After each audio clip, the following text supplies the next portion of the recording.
সন্তুষ্ট? আরে ভাই, যখন পিছন থেকে আওয়াজ আসছিল ডার্ক কল 2 চাই, ডার্ক কল 2 চাই, তখনই তো আমি চিন্তা ভাবনা করছি ডার্ক কল 2 বানাতে হবে। আওয়াজ ছিল না পিছন ডার্ক কল 2 চাই, ডার্ক কল 2 চাই, তখন থেকে তো ডার্ক কল 2 মাথায় চিন্তা এসে গেছে। ডার্ক কল 2 আশা করি সারা পৃথিবীর ছবি হবে ইনশাআল্লাহ।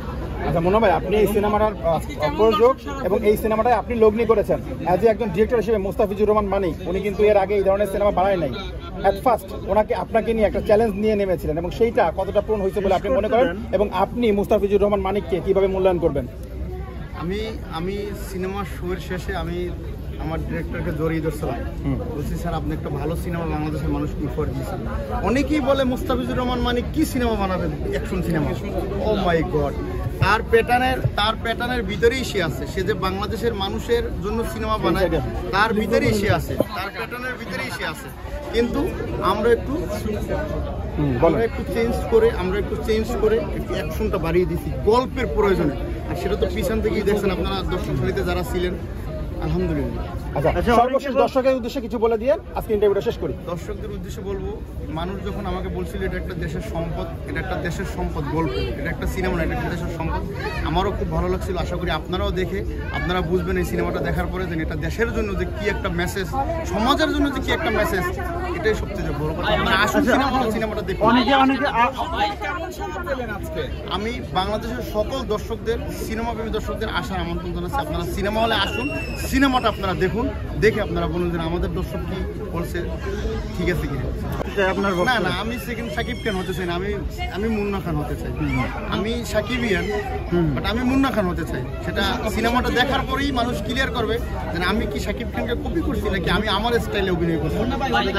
আপনার দুজন ভক্ত, মেয়ে দুজন ভক্ত এখানে মানে অনেক আপনার প্রশংসা করলো, এই ব্যাপারটা নিয়ে আপনি কি বলবেন? মেয়েরা যখন প্রশংসা করে, সিনেমার প্রশংসা করছে, আমার প্রশংসা করে না। সিনেমা দেখে তাদের ভালো লাগছে, সিনেমা। আপনাকে প্রেমের অফার দিছে, আমার একটা ভিডিওতে ইন্টারভিউতে আছে যে আপনাকে প্রেমের অফার দিছে, আপনার সঙ্গে তার প্রেম করতে চায়। না, এটা তো নায়কদের সাথে তো অনেকেই প্রেম করতে চায়, কিন্তু নায়ক তো অনেক বেছে অনেক কিছু কি করে চলতে ভাই। অনেকেই বলতেছে আপনি কি নেক্সট সুপারস্টার, শাকিব খানের পরের স্থান আপনার, আপনি কি নিজেকে কি মনে করেন? এটা তো উপর আল্লাহ বলতে পারবে। যদি মানুষ সিনেমা দেখে তাহলে অবশ্যই ভালো কিছু হবে, বাট সুপারস্টার হওয়ার আগে একজন ভালো অভিনেতা হওয়া দরকার। সুপারস্টার হওয়ার আগে ভালো লগ্নিকারী, ভালো সিনেমা বানানো একজন প্রযোজক হওয়া দরকার আমি মনে করি। আজকে সিনেমা হলে আসলে অনেক দর্শকদের তুলনা আমি পছন্দ করি। নিজে কি আপনার কাছে কি মনে হয় যে শাকিব খানের পরের স্থানটা কি আপনি ধরে রাখতে পারবেন? না, আমি কারোর সাথে তুলনা করি না। আমার সিনেমা দেখলেই মানুষ বুঝবে আমি আমার মুভমেন্টে চলাফেরা করি, আমি আমার স্টাইলে, মুন্না খানের স্টাইলে চলাফেরা করি, মুন্না খানের স্টাইলে অভিনয় করি। সেটা মানুষ সিনেমাটা দেখলেই ক্লিয়ার হয়ে যাবে। অনেক বড়